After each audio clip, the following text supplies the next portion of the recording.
Welcome to the Compact Mysteries podcast from compactmysteries.com, the show where we try to unravel a different bite-sized mystery each week, from baffling disappearances and strange objects to unexplained events and mysterious places. This is episode 66, The Mystery of the Hexham Heads. In the summer of 1971, a routine bit of gardening in the market town of Hexham took an unexpected turn. While digging a hole for fence posts in his back garden, a local man named John Lydon struck something solid. What emerged from the soil was not rubble or buried refuse, but a small carved stone head. Then another. At first glance, the objects were unimpressive. They were small, crudely worked, and made from sandstone.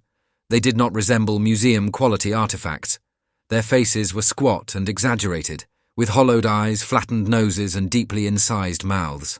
One appeared vaguely male, the other female. They were clearly old, but not obviously ancient, and there was nothing about them that immediately suggested danger, mystery, or significance. Lydon treated the discovery with mild curiosity rather than alarm. The heads were cleaned, examined briefly, and kept. No authorities were contacted, no archaeologists summoned. This was not particularly unusual. British gardens have a habit of producing fragments of the past, from Roman tiles to medieval pottery, and most turn out to be historically interesting but emotionally inert. At this stage, there was no curse, no haunting, and no sense of unease. The heads were simply objects, disconnected from any known context. There was no burial pit, no accompanying artifacts, no markings to indicate ritual use. They had not been carefully placed. They had simply been there, buried and forgotten. What made the find quietly intriguing was its location. Hexham sits in a landscape layered with history.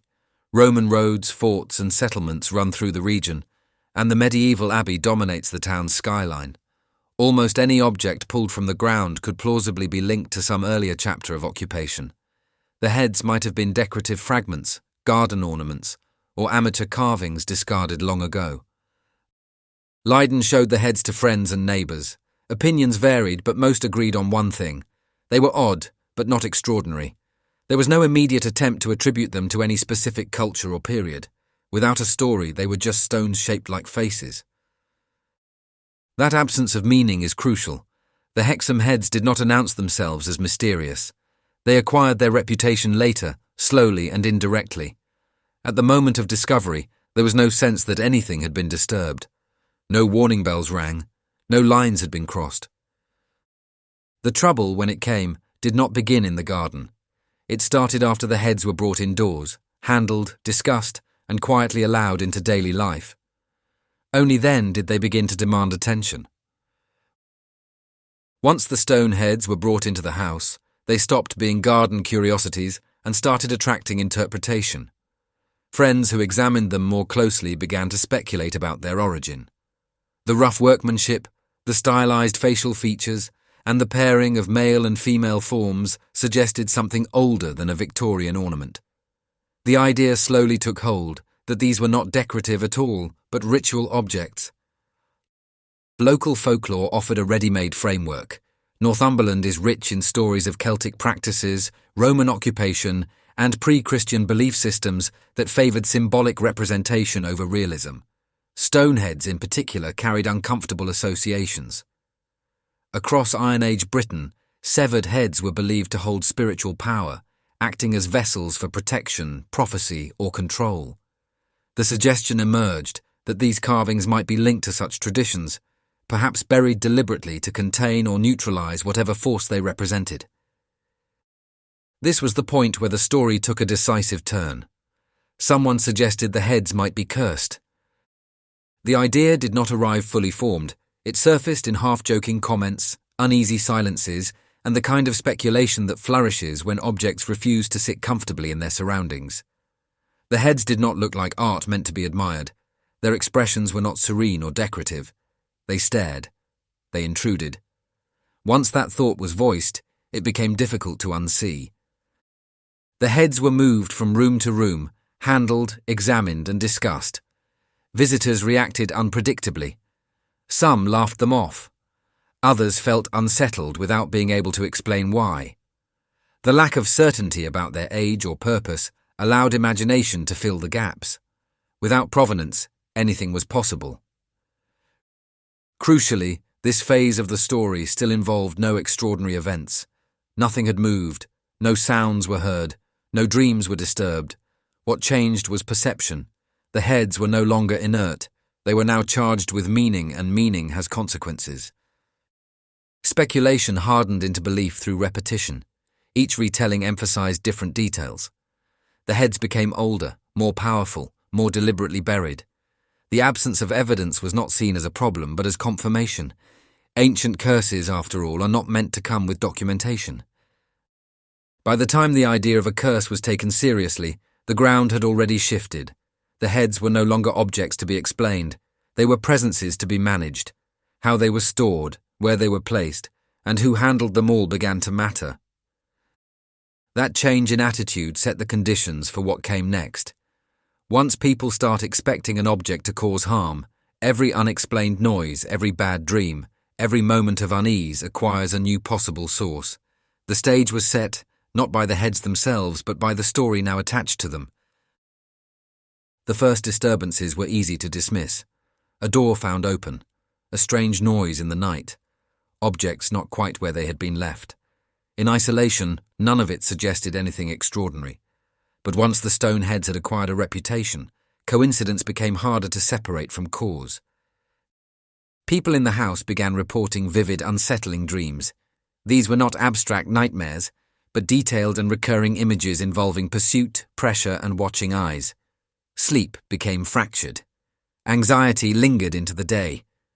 The heads, now blamed for the unease, were moved again, wrapped and shut away, only for the disturbances to continue. Each attempt to neutralize them seemed to confirm their influence rather than diminish it. Physical phenomena followed. Objects fell without apparent reason. Scratching sounds were reported from empty rooms. At one point, a heavy piece of furniture was said to have shifted position overnight. Visitors who knew nothing of the heads commented on the atmosphere of the house, describing it as oppressive or tense. Those who did know arrived primed to expect trouble and rarely left reassured. What gave the situation momentum was consistency. Reports came from different people at different times, yet followed similar patterns. Dreams echoed one another. Sounds were described in the same terms. Fear spread not through a single dramatic event, but through accumulation. Each minor incident reinforced the last, forming a pattern that felt intentional. The heads themselves became focal points. When kept together, disturbances were said to intensify. When separated, the unease did not disappear, but changed character. This behavior, interpreted as deliberate, suggested agency. The idea that the objects could respond to human action marked a psychological threshold. They were no longer being reacted to. They were, in some sense, reacting back. At this stage, the story left the realm of folklore and entered something more unsettling. Poltergeist activity, by definition, resists clear explanation. It thrives on ambiguity, feeding on emotional tension and uncertainty. Whether the phenomena were physical, psychological, or social no longer mattered to those experiencing them. What mattered was the growing sense of loss of control. Fear began shaping behavior. The heads were avoided, then monitored, then discussed obsessively. Everyday household routines altered around them. Conversation narrowed. Every creak was suspect. Every silence loaded. This escalation marked a turning point. The situation had progressed beyond curiosity and belief. It now demanded intervention. If the heads were responsible, then understanding their nature became urgent. Explanation, scientific or otherwise, was no longer an academic interest. It was a necessity. As reports surrounding the Hexham Heads grew harder to ignore, the focus shifted from experience to explanation. Whatever was happening could no longer be managed through moving objects around a house or trading theories among friends. The situation demanded outside judgment, preferably from people trained to separate genuine phenomena from suggestion, coincidence, or fear. The heads were examined by archaeologists and historians, including specialists connected with the British Museum. Initial assessments were cautious and deflating. The carvings did not resemble authenticated Iron Age ritual objects. The workmanship appeared inconsistent, the style crude rather than symbolic, and the weathering uneven. No clear evidence placed them in deep antiquity. At best, they were thought to be relatively recent folk carvings, possibly no older than the 19th century. This conclusion clashed sharply with the experiences reported around them. To bridge that gap, the investigation widened. Psychologists were consulted. Theories of suggestion, expectation, and group reinforcement were raised. Once an object is believed to be dangerous, every anomaly becomes meaningful. Dreams intensify. Anxiety spreads. Normal household noises acquire intent. In this reading, the heads were catalysts rather than causes, focusing existing stress into a coherent narrative. But even this explanation did not settle the matter. Some incidents were reported by individuals unaware of the head's reputation. Others occurred after the objects had been removed from the home. Attempts to isolate psychological influence produced mixed results, undermining the idea that expectation alone explained everything. Laboratory testing added another layer of uncertainty. Scientific analysis suggested the stone was local and unremarkable. Tool marks hinted at modern implements rather than ancient ones. Radiocarbon dating was impossible, as stone contains no organic material. The tests narrowed possibilities without closing the case. As expert opinions accumulated, something interesting happened. The phenomenon weakened, reports became less frequent, the atmosphere lightened. Whether through reassurance, exhaustion, or the simple passage of time, the sense of menace faded. This shift raised an uncomfortable possibility. If expert scrutiny diminished the effects, what did that say about their origin? By the end of this phase, no single explanation had triumphed. Archaeology dismissed antiquity. Psychology explained some but not all experiences. Science offered limits, not answers. The heads were no longer terrifying, but they were not fully neutralized either. What remained was a tension between evidence and memory. The experts had spoken, but their conclusions did not erase what people believed they had lived through. And that unresolved gap left room for one final question.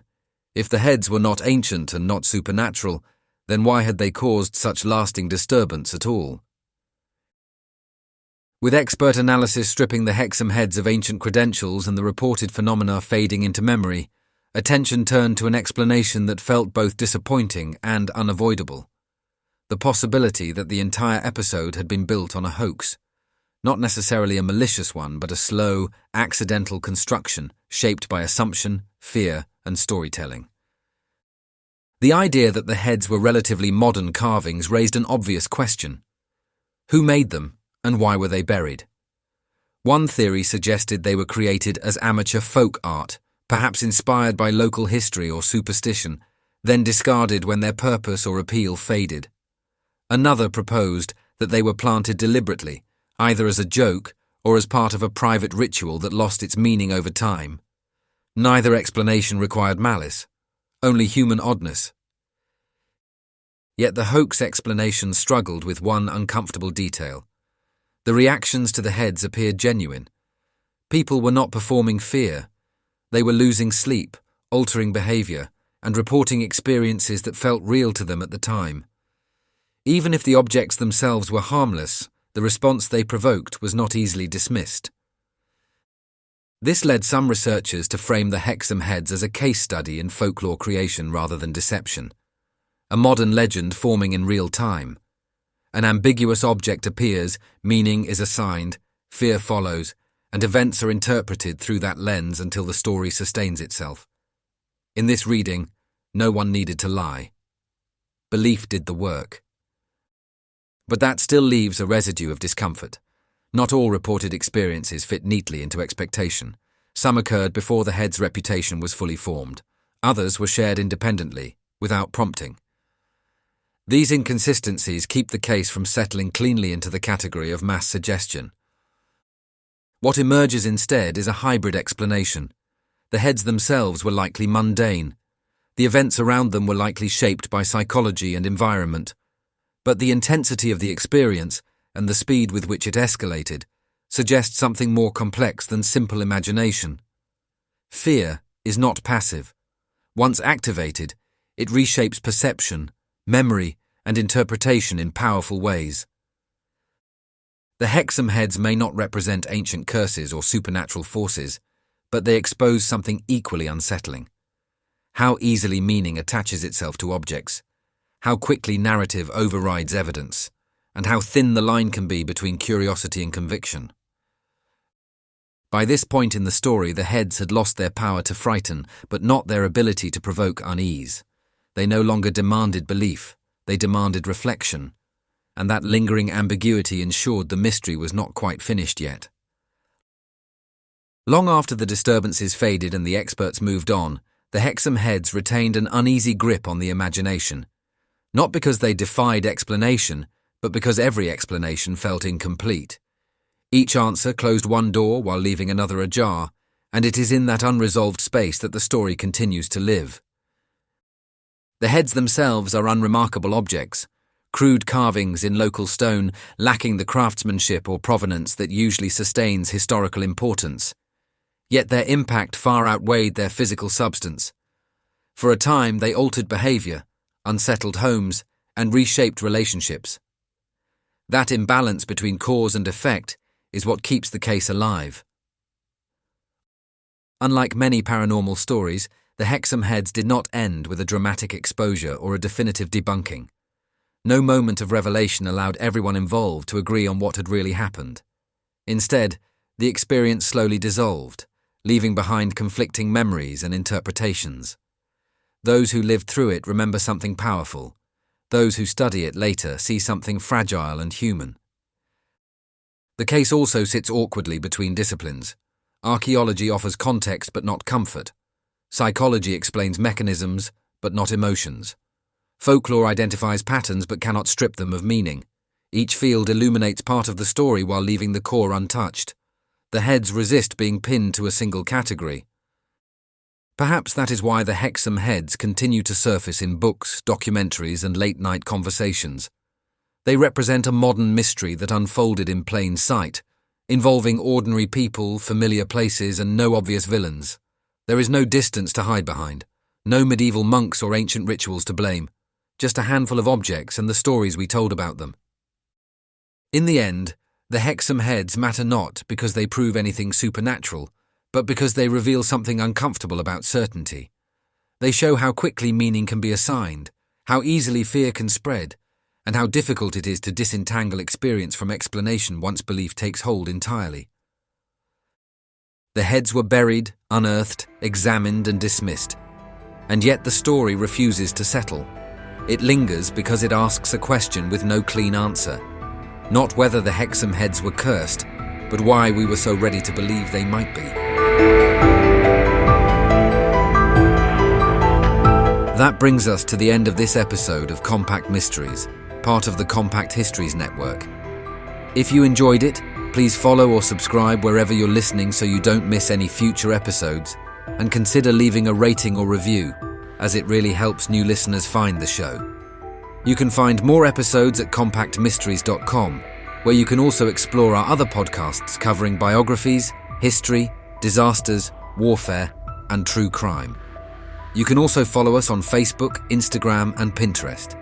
Finally, please consider supporting the show directly by buying us a coffee. Head on over to compacthistories.com/mysteriescoffee to see how. Thanks for listening, and I'll see you next time.